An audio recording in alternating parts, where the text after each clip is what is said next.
dikenal sebagai ibu kota kejahatan dunia selama bertahun-tahun. Kini negara ini telah bertransformasi menjadi salah satu negara yang teraman di dunia. Semua perubahan luar biasa. Ini terjadi karena presiden ini namanya Nayib Bukele, seorang pemimpin yang memiliki akar keturunan Arab. Keluarganya yang berasal dari Palestina pindah ke El Salvador pada awal abad ke-19. Ayahnya yang dikenal sebagai pemimpin El Salvador meninggalkan jejak besar dalam sejarah negara ini. Namun, sejak Nayib Bukele mengambil alih kepemimpinan pada tahun 2019, dia telah membawa perubahan besar yang mengubah wajah negara ini secara drastis. Para penjahat yang bercokol di parlemen ini, mereka bahkan tidak mau menyetujui uang yang bukan milik mereka. El Salvador punya tujuan utama untuk menjamin keselamatan rakyat El Salvador. Hari ini kita akan mengungkap kisah menarik dari El Salvador dengan mengunjungi penjara Sisot, tempat yang menyimpan cerita gelap dan tegas tentang keadilan di negara ini. Pada Maret 2022, El Salvador berada dalam keadaan darurat. Keadaan darurat itu memicu serangkaian penangkapan besar-besaran dengan lebih dari 64.000 penjahat ditangkap. Sebagai respon atas lonjakan jumlah tahanan, sebuah penjara baru dibangun khusus untuk menampung anggota geng yang kemudian dibuka pada tahun 2023. Penjara itu diberi nama Sisot. Sisot adalah penjara yang dirancang khusus untuk para gangster dan teroris. Pemerintah El Salvador mengundang media untuk menyiarkan fasilitas ini ke seluruh dunia dengan tujuan memberi peringatan tegas agar tidak ada yang berani melanggar hukum. Sisot bukanlah tempat untuk rehabilitasi. Penjara ini dikhususkan untuk menampung anggota geng yang terlibat dalam kejahatan serius. Sisot terdiri dari 8 blok sel yang sangat luas, masing-masing dapat menampung ribuan tahanan. Tapi ini bukan sekedar penjara biasa. Ini adalah benteng keamanan yang hampir tak tertembus. Dengan teknologi canggih di dalamnya, sistem ini digunakan untuk memverifikasi identitas tahanan maupun staf penjara, memastikan semua terkendali dengan sempurna. Sekot dibangun dalam waktu singkat, hanya 7 bulan. Karena jenis penjahat yang kita miliki di sini, diperlukan infrastruktur dengan kemampuan khusus yang sanggup untuk menangani dan mengendalikan para tahanan yang ada di sini. Selama bertahun-tahun, mereka membuat duka dan derita bagi masyarakat. Tempat ini hanya memiliki satu akses, masuk dan keluar. Selain itu, mengapa Sisot dibangun? Sisot mulai dibangun setelah deklarasi keadaan darurat. Setelah serangkaian penangkapan massal, fasilitas besar pun diperlukan untuk menampung para pelaku kejahatan. Ini adalah penjara terbesar di Amerika Latin, dengan luas yang setara dengan 8 lapangan sepak bola, mampu menampung hingga 40.000 tahanan. Di tempat ini terkumpul para penjahat paling berbahaya di dunia, termasuk 2 geng terbesar yang pernah ada di Amerika Latin. Mereka adalah Barrio 18 dan MS-13, yang terkenal karena kekejaman dan pengaruh mereka yang luas. Penjara ini dilindungi oleh tembok beton setinggi 15 meter yang kokoh, dipenuhi kawat berduri yang dilengkapi dengan 19 menara pengawas yang mengawasi setiap gerakan. Dengan pengamanan yang sangat ketat, tempat ini dijaga oleh 600 tentara dan 250 polisi, memastikan tak ada celah untuk melarikan diri.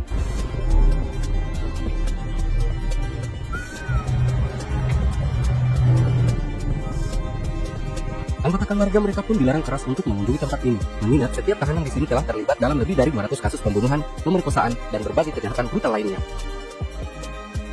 Kontrol dan pemantauan selama 24 jam seminggu.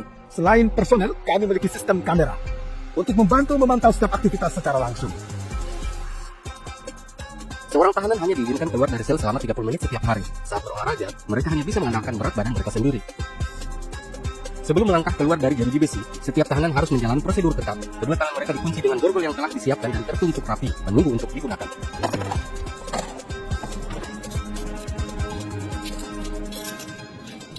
Setelah semua terikat, mereka baru diizinkan keluar, hanya untuk menghadapi pemeriksaan menyeluruh di setiap bagian tubuh.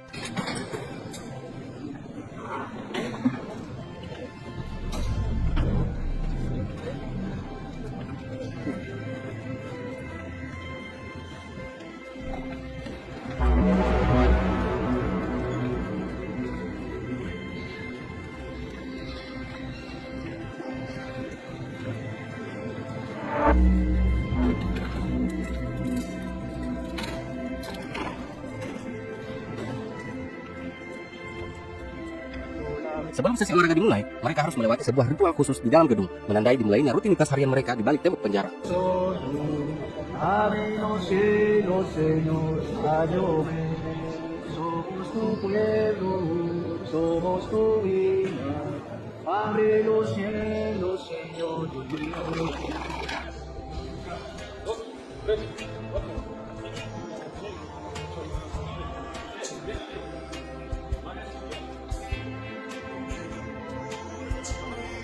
Siapapun yang memiliki tato, geng tidak bisa bersembunyi. Mereka akan segera ditangkap.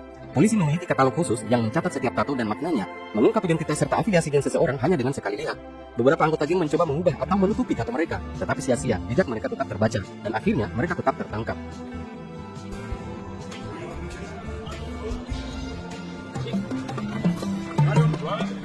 Di ruangan ini, para tahanan hanya bisa bertemu dengan pengacara mereka melalui video call. Mereka tidak diizinkan keluar. Bahkan sidang pengadilan pun berlangsung di tempat yang sama. Lewat layar yang tersedia, mereka berbicara dengan pengacara. Sementara ruang sidang dan penjara lain yang terhubung dengan kasus mereka ditampilkan secara virtual.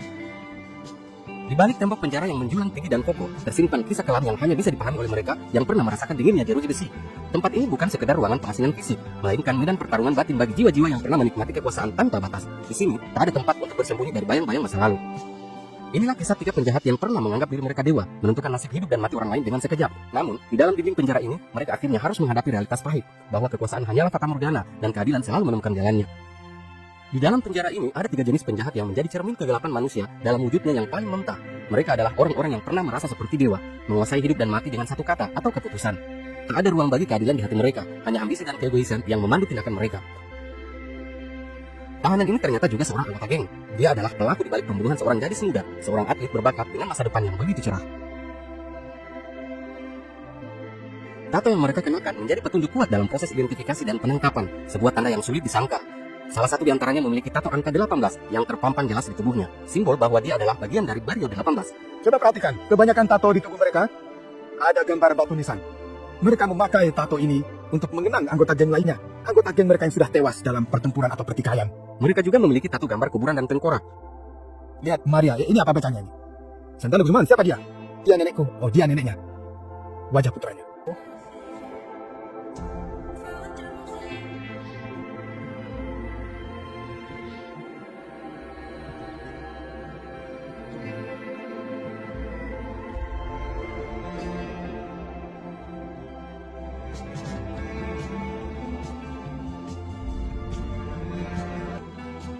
Mereka bahkan tak diizinkan keluar untuk makan. Makanan diantar langsung ke dalam sel mereka. Hanya ada kacang-kacangan dan nasi tanpa sepotong ayam, tanpa sedikit pun daging.